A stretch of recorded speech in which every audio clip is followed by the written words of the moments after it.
আজ বানাবো নিরামিষ সয়াবিন কারি। এখানে আমি একটা পাত্রে জল গরম করে বসিয়েছি। তার মধ্যে দিয়ে দেবো 1 চা চামচ লবণ আর 1 চা চামচ হলুদ গুঁড়ো। জলটা ভালো করে ফুটিয়ে নেব।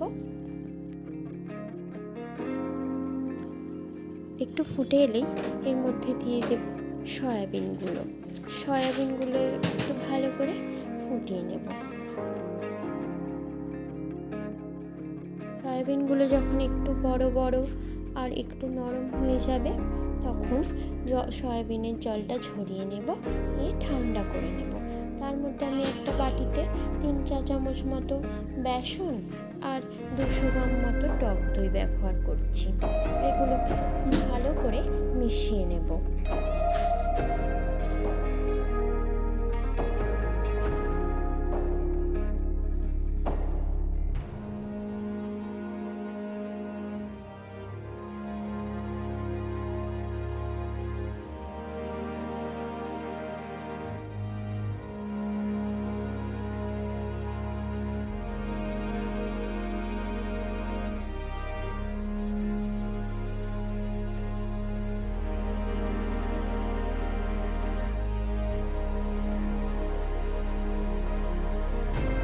ভালো করে মেশানোর পর দেখবেন এইরকম একটা ব্যাটার তৈরি হয়েছে।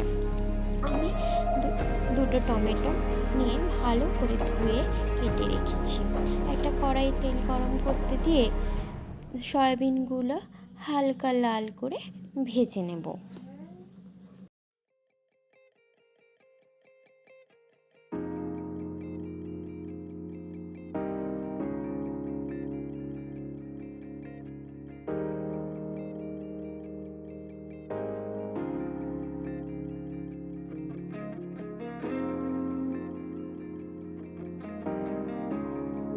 দেখতেই পাচ্ছেন সয়াবিনগুলো লাল লাল হয়ে গেছে। আমি এবার একটা পাত্রে তুলে নেব। ওই পাত্রে 3 চা চামচ মতো সাদা তেল দিয়ে তার মধ্যে ফোড়নে দিয়েছি কালো সর্ষে 1 চা চামচ, 1 চা চামচ মৌরি আর 4টে এলাচ দিয়ে ফোড়ন দিয়ে আমি এখানে টমেটোগুলো দিয়ে দেব। টমেটোগুলো যাতে নরম হয়ে যায় তাই আমি 1 চা চামচ লবণ দেব।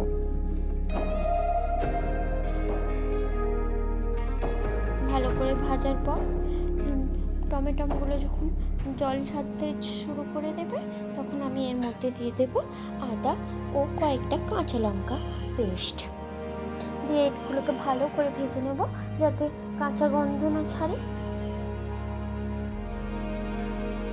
ভালো করে ভাজা হয়ে গেছে। এর মধ্যে আমি দিয়ে দেব 1 চা চামচ কাশ্মীরি লঙ্কার গুঁড়ো, 1 চা চামচ হলুদ গুঁড়ো, 1 চা চামচ ধনে গুঁড়ো,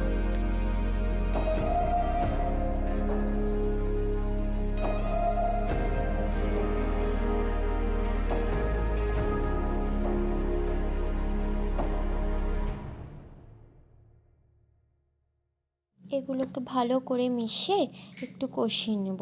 যখন দেখব তেল ছাড়তে শুরু করেছে, দেখতেই পাচ্ছেন তেল ছাড়তে আরম্ভ করে দিয়েছে, এর মধ্যে আমি দিয়ে দেব বেসন ও টক দইয়ের ব্যাটারটা। ভালো করে মিশিয়ে নেব।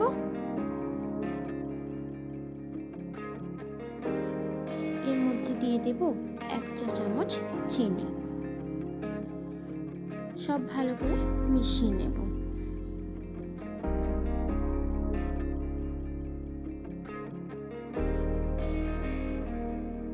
এটা ভালো করে কষিয়ে নেব।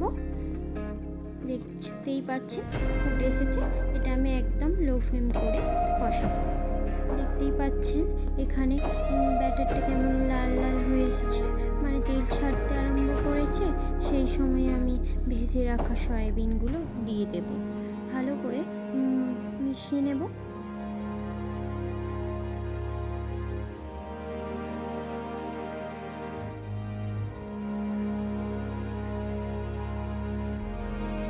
ভালো করে সব মেশানো হয়ে গেছে। এর মধ্যে দিয়ে দেব পরিমাণ মতো জল। এটা যেহেতু গ্রেভি গ্রেভি হবে, বেশি জল জুস হবে না, তাই আমি এখানে সামান্য জল দেব।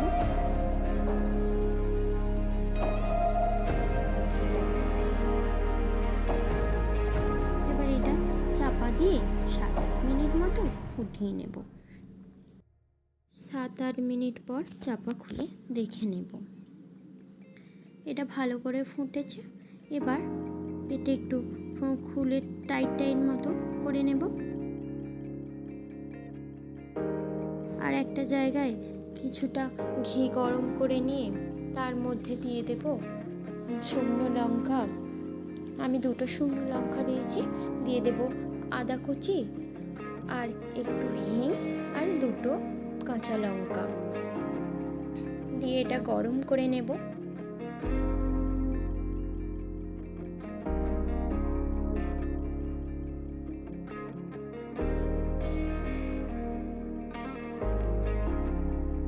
এটা হয়ে গেছে।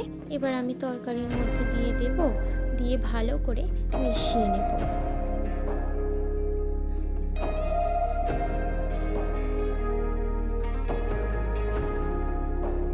ভালো করে মেশানো হয়ে গেছে। এবার আমি একটা পাত্রে ঢেলে নেব এবং এটা রুটি, লুচি, পরোটার সাথে পরিবেশন করুন আর খেয়ে বলুন, বাহ কি স্বাদ।